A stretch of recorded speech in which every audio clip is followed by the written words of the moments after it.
Hola, ¿qué tal? Bienvenidos a un episodio de Películas e Ideología. En esta ocasión les vamos a traer una película un poco distinta de lo que normalmente traemos. Una película de Pedro Almodóvar, justamente, que se llama La habitación de al lado. Se acaba de estrenar en cines. No fue particularmente popular respecto de otras que hemos reseñado aquí, como Wicked. Pero sin duda que es una película muy interesante, por la cual nos ha dado muchas ganas de traérsela. Y también de traer algo distinto, con algunos temas un poco más interesantes desde nuestro punto de vista.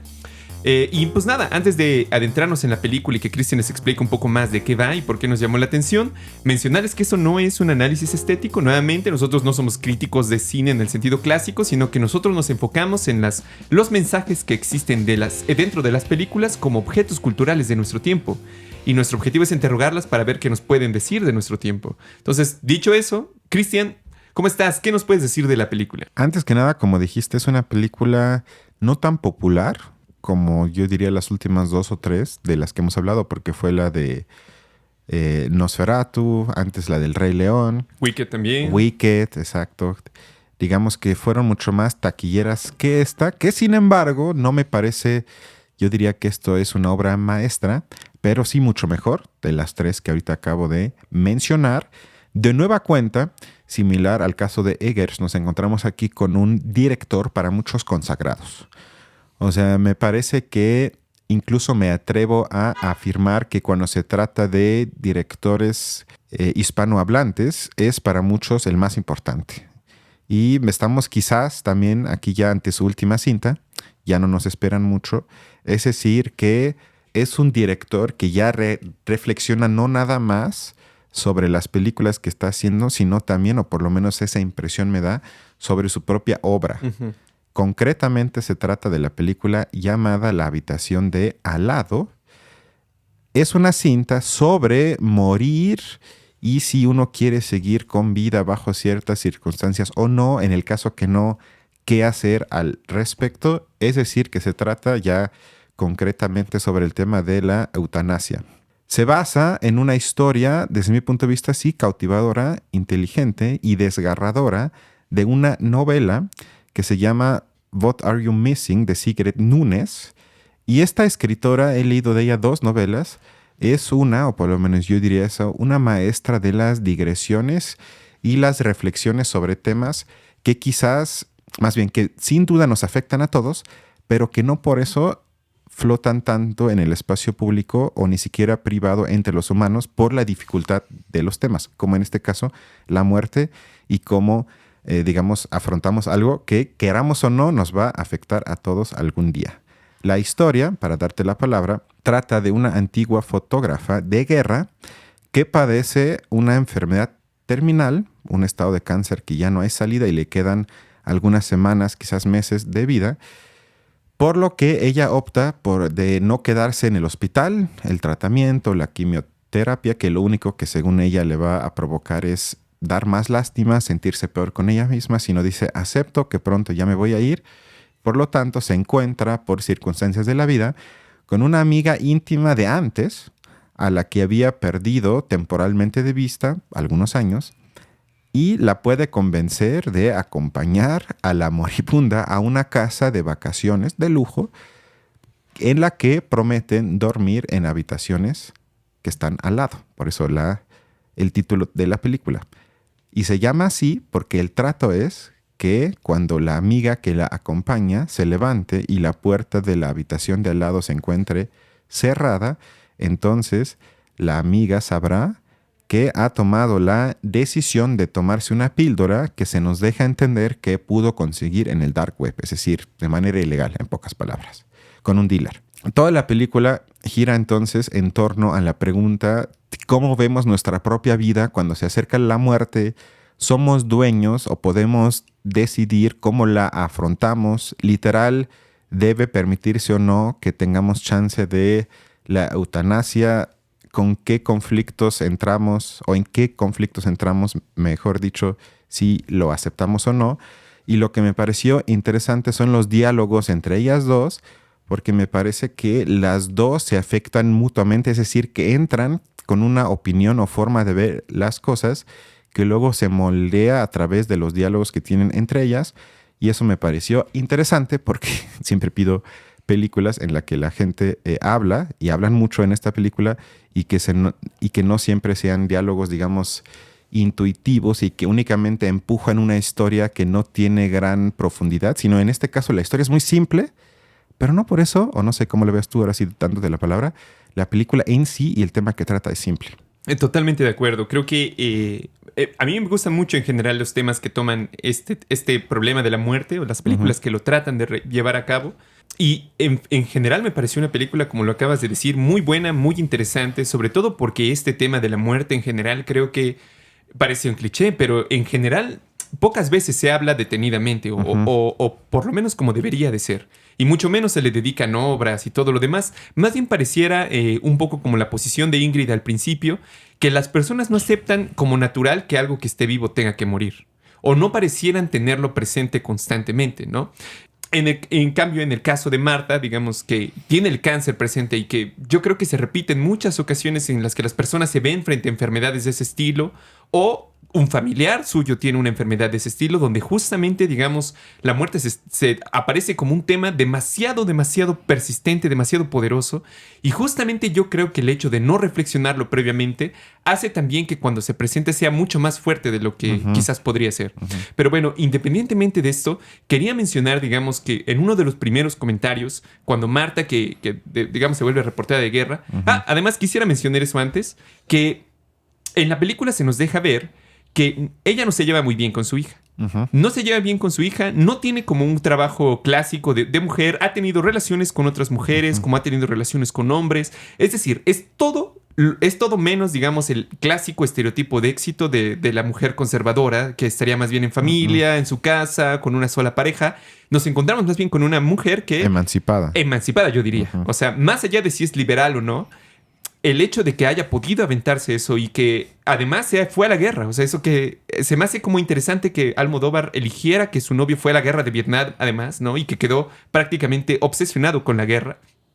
Me parece como muy, muy interesante porque eso termina decidiendo que ella se vuelva reportera de guerra. Pero bueno, finalmente, digamos, al final cuando está preparada para morir, me llamó mucho la atención esto que dijo, de que ella ya tenía todo preparado y de repente el tratamiento experimental funcionó y la salvó momentáneamente. Y eso la decepcionó terriblemente. Y la decepcionó muchísimo. Y eso a mí me recuerda, digamos, a casos también que han sido reales de personas que les dan malos diagnósticos, por ejemplo, de cáncer. Y que entonces vuelcan toda su vida hacia los últimos meses de su vida y de repente resulta que no es así. Que tienen mucho más para vivir. Pero muchas de esas personas se decepcionan justamente porque creo que logran en ese breve momento, con ese conocimiento de su muerte, algo que a lo largo de su vida a lo mejor intentaron negar o intentaron, digamos, hacer a un lado, que es justamente, si voy a morir, ¿por qué vale la pena vivir? ¿No? Estos últimos meses que tengo de vida, ¿cómo valen la pena en serio hacerlos de verdad feliz? Como que se revalora una pregunta por la vida, o es decir, el hecho de que la muerte esté tan presente como negatividad ahí, vuelve a la vida y a todos sus acontecimientos por ese mismo hecho de toda la relevancia posible.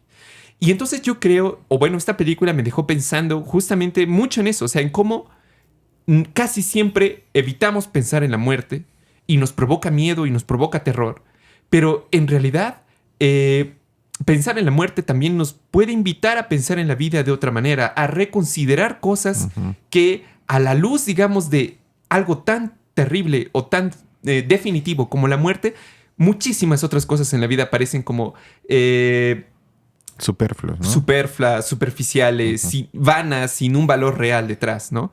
Entonces, digo, esto a la postre, a lo largo de la historia de la humanidad, muchas veces la humanidad ha dado respuestas a esto. O sea, ha sido también un tema presente que quizás ahorita lo trataremos. Uno de esos, por ejemplo, es el nihilismo, que es una de las formas filosóficas de afrontar eso, que justamente radica en ello, en abandonar cualquier forma de valor real, objetivo en la vida y básicamente volcarse hacia la posibilidad de la muerte. Pero bueno, a mí me llamó mucho ese tema, que lo tocara, que creo que es algo que no en general se toca en las películas. Sí, o sea, eso, digamos, sería el tema que brinca uno en la sala de cine, que dices, bueno, obviamente trata de eso. Al mismo tiempo, de forma paralela, yo diría, es nostálgico en el sentido de que le causa dolor, y yo lo podría compartir, el, digamos, inexorable paso del tiempo que ni siquiera el arte puede frenar. Y esto hace para mí muy sensible, muy que los diálogos, incluso la estética de esta película, aunque no es tema de este podcast, esté, digamos, envuelta en una sensibilidad profundísima y casi ya no veo ese tipo de, digamos, delicadeza a la hora de escribir y construir estéticamente una cinta, porque hay un diálogo en el que Marta, la enferma, dice que ya no puede encontrar ayuda en la literatura, es decir, que la literatura antes le daba cierto consuelo y con eso me pude identificar cuando lo oí en la película, porque yo a veces también digo, bueno, cuando a veces, a menos que seas muy nivel, no sé, de Vicente Fox o Enrique Peña Nieto, a todos a veces nos llega ese dolor del mundo, nos atraviesa y nos preguntamos para qué seguir y ya no puedo y todo es un asco. Y he encontrado, como la protagonista en la película, cierto consuelo en literatura clásica, pero ella llega a un punto en el que dice, ya ni siquiera eso me ayuda, eso me da asco, me siento aún peor. También algo similar expresa sobre la escritura, que tampoco ya siente ganas, ni la capacidad, ni la concentración. Y no se trata de algo fisiológico. Claro que es más difícil concentrarse por la enfermedad, los medicamentos que toma, pero no se trata de eso, sino es como tú dices, es que ya como ve tan cerca el fin, se pregunta, ¿realmente tuvo sentido escribir? ¿Tuvo sentido leer? Y lo que me hubiese gustado es que Almodóvar hubiese incluido la pregunta, bueno, ¿tiene caso hacer películas? O sea, que como que no le hubiera dado miedo sí. abrir también esa caja de Pandora y decir, a ver, ok, y no sé de qué forma creativa se hubiese podido meter ese elemento, pero siento que quizás tuvo miedo o no quiso abrir eso o no sé. Porque eso le hubiera dado para mí un toque particular a la película en contraste con el libro, donde obviamente no se trata ese punto. Pero esas preguntas sobre cuando se acerca el fin, decir, ¿tuvo valor lo que hice en la vida? ¿Tiene sentido hacer esto? Cuando realmente todos somos mortales y nos vamos a ir. Y el segundo punto es que para Almodóvar obviamente no se trata de la tragedia de un sujeto enfermo, sino que en la parte final, la reacción del policía que subraya la interferencia que la ley puede suponer para morir con dignidad, es decir, que la amiga es cuestionada por la policía de Estados Unidos sobre qué tanto ella sabía, y si ella sabía, entonces es cómplice, y si es cómplice es un delito que implica creo que hasta unos años de cárcel o algo así, es algo penado, y la justificación de esta ley en contra de la eutanasia es, como se pueden imaginar, religiosa. Que tú eres propiedad de Dios, o más o menos así lo describiría yo, y que Dios te lleva cuando Dios te quiere llevar. Interferir con esta ley divina es algo que los humanos no deben de permitir. Y también, digamos, para mí se ve de manera trágica de que hasta en la muerte estamos entregados, querramos o no, en muchos países del mundo sigue igual al Estado.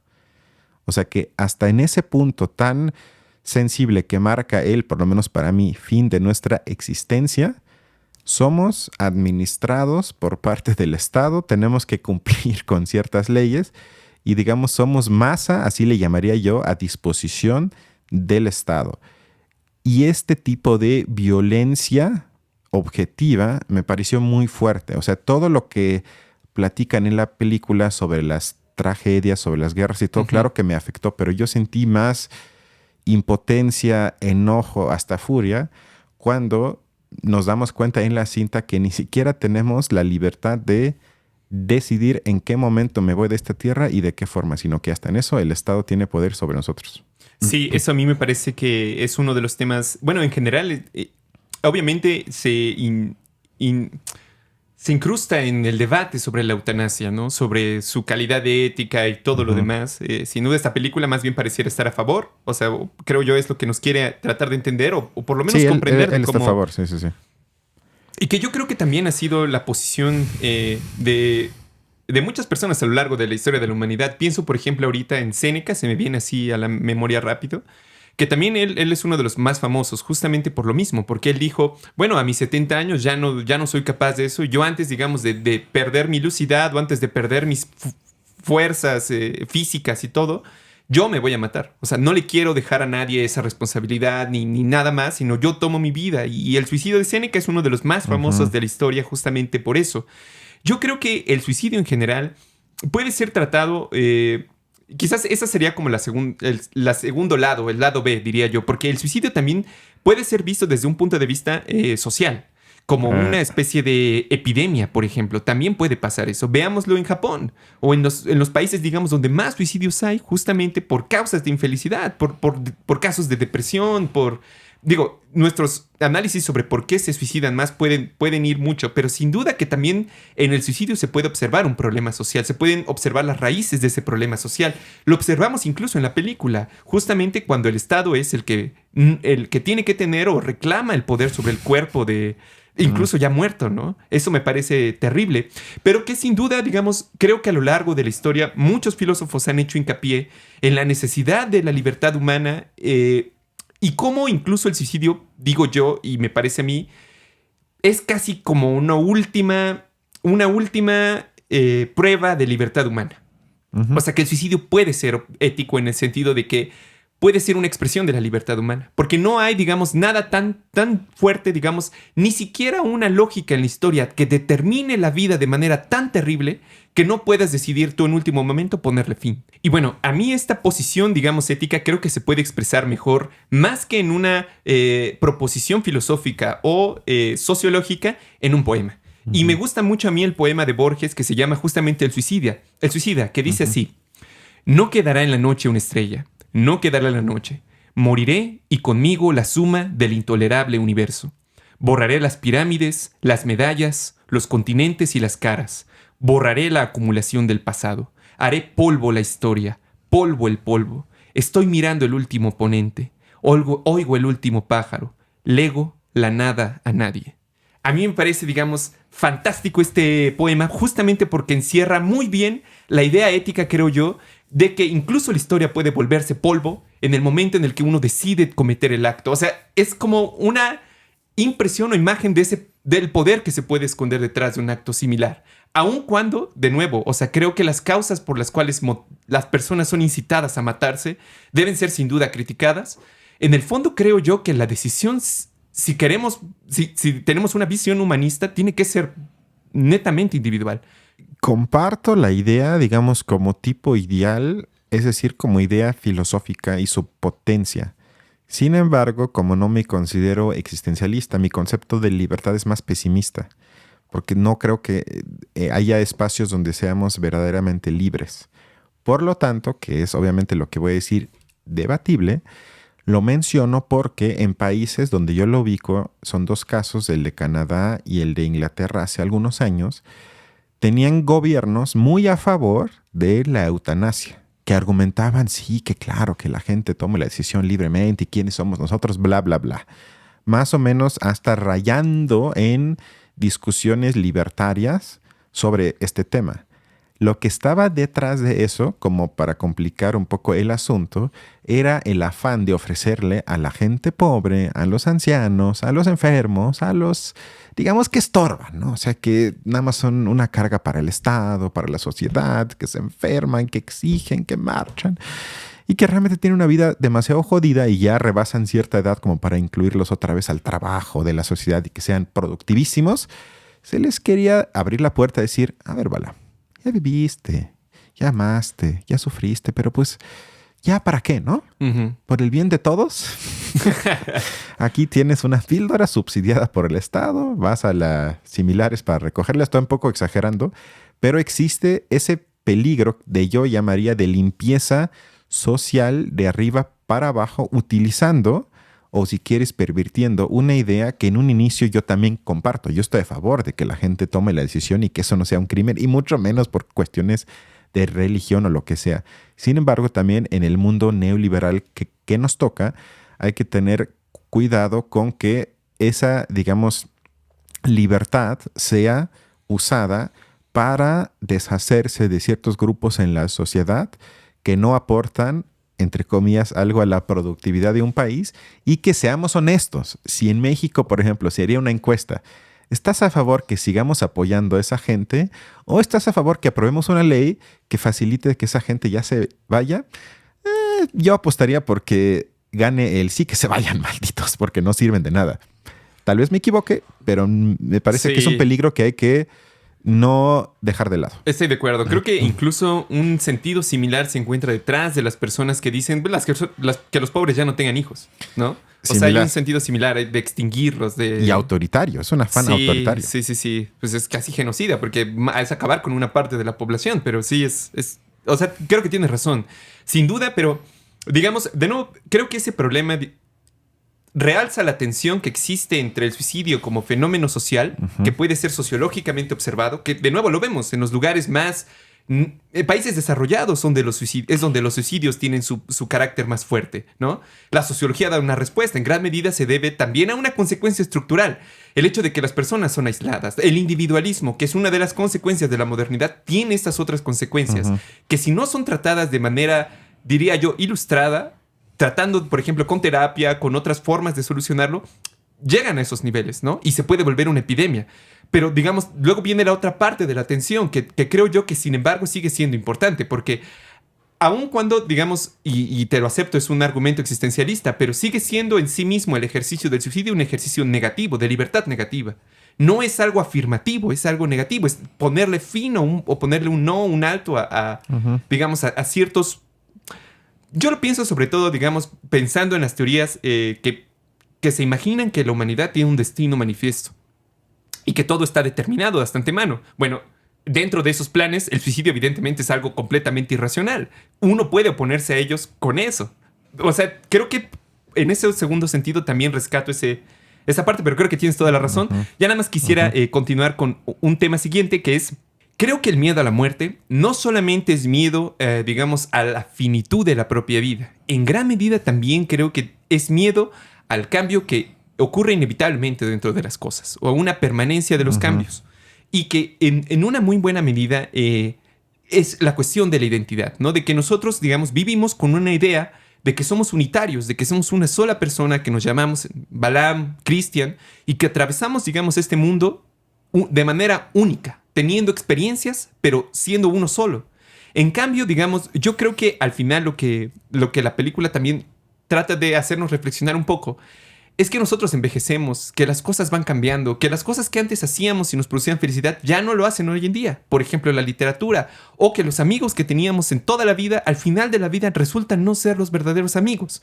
O es decir, creo que también hay mucho miedo detrás de la muerte a no aceptar que las cosas cambian, a que son mucho más variables de lo que nosotros queremos pensar, que nosotros mismos nos transformamos bastante.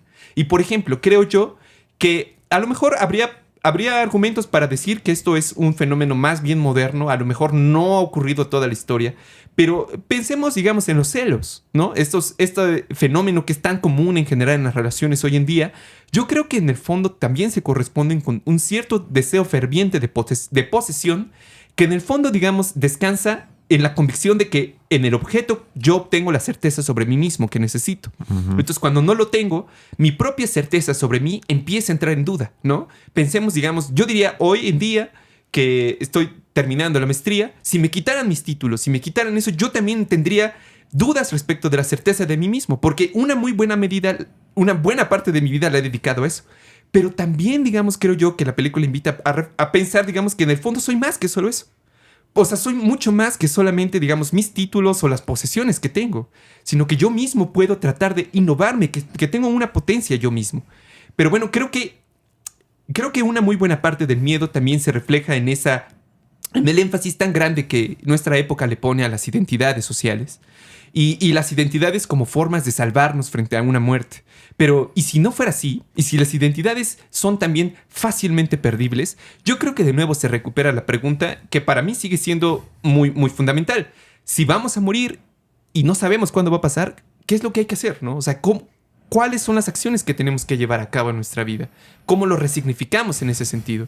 Sí, estoy de acuerdo. Yo como en comentario final, otra parte de la película, yo le llamaría la subtrama, se desarrolla curiosamente. El personaje es un ex amante de ambas y en estos debates secundarios sobre el cambio climático y la peligrosa, digamos, accesibilidad de la red, también dan a entender que el mundo está enfermo en su conjunto.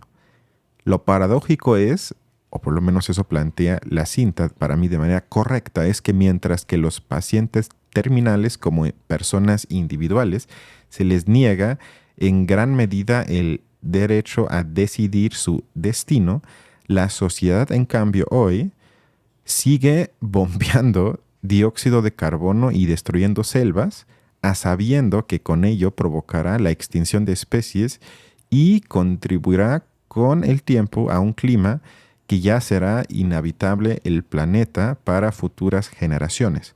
Es decir, que como especie o si quieres como sociedad en el mundo, no hay ningún freno a la extinción y a la muerte de animales, de selvas y de nosotros a mediano o largo plazo.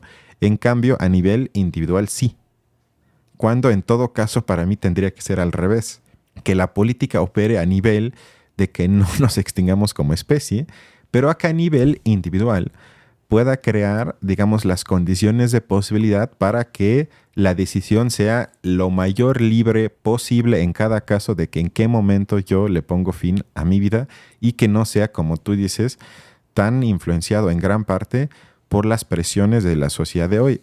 Último comentario, hay un libro que se llama Muertes por Desesperación, de autores de Estados Unidos, que ahorita yo no recuerdo el nombre, lo pongo en la descripción del episodio, que analizan las tasas de suicidio de Estados Unidos de los 90 para acá. Van en aumento, tristemente, pero el grupo poblacional que más se está suicidando en los últimos 10, 15 años son hombres blancos entre 30 y 45. No fueran mujeres entre 30 y 45 porque ya me hubieran mandado 35 artículos y ya estaríamos habiendo una marcha cada sábado. Jaja, estoy exagerando. A lo que voy es que si uno se pudiese en serio analizar el fenómeno del suicidio, como lo hizo Durkheim, por cierto, como fenómeno en la sociedad, yo creo que podríamos incluso hoy llegar a conclusiones y datos muy interesantes que nos ayudarían un poco a comprender en qué partes urge que políticamente se mejore la condición de vida de la gente para que las tasas de suicidio no sigan subiendo, como pasan paradójicamente en los países avanzados y desarrollados. Es decir, que tiene poco que ver el éxito del PIB de un país con el bienestar de la gente, y si no me creen, pues vean las tasas de cuánta gente por año se toma la vida. Es totalmente de acuerdo, es muy cierto. Quizás quisiera agregar nada más ese último punto, que creo que tienes toda la razón, y aprovechándolo, que en general, como lo había comentado al principio, o sea, los sociólogos, empezando por Durkheim, como que sí lo relacionan mucho con el desarrollo moderno de las sociedades, o el hecho, digamos, de que vivimos en departamentos individuales, de que nuestras relaciones familiares cada vez son menos como solidarias en ese sentido. O sea, todos estos fenómenos se acumulan y por eso generan eso. Pero es, digamos, como no es algo planeado, sino que es una consecuencia no planeada de una acción que fue el crecimiento del capitalismo. O sea, eso es una consecuencia así. Pero, por ejemplo, si en México queremos desarrollar el capitalismo, van a aumentar los suicidios también. O sea, queremos entonces también que las personas sean mucho más individuales, que vivan en departamentos pequeños. Es decir, es una de las consecuencias de, digamos, una barbarie que trae el desarrollo de la clase media, por ejemplo, en cualquier país, en cualquiera. Y que empiezan a aparecer esos problemas, sin duda. Y bueno, el suicidio es el extremo, pero los casos de depresión, los casos, digamos, es eso de que un chico entra a su escuela primaria y matar al resto de sus amigos, o sea, son también, digamos, casos de presión o expresiones de esa presión que existe dentro de esas sociedades, ¿no? De ese malestar inevitable. Si el mundo se parece a Squid Game, pero de eso hablaremos la siguiente semana. Bueno, a menos que tengas algo más. Sin nada más, cuídense mucho, no se auto-eutanasien y nos estamos viendo la siguiente semana. Nos vemos pronto. Bye.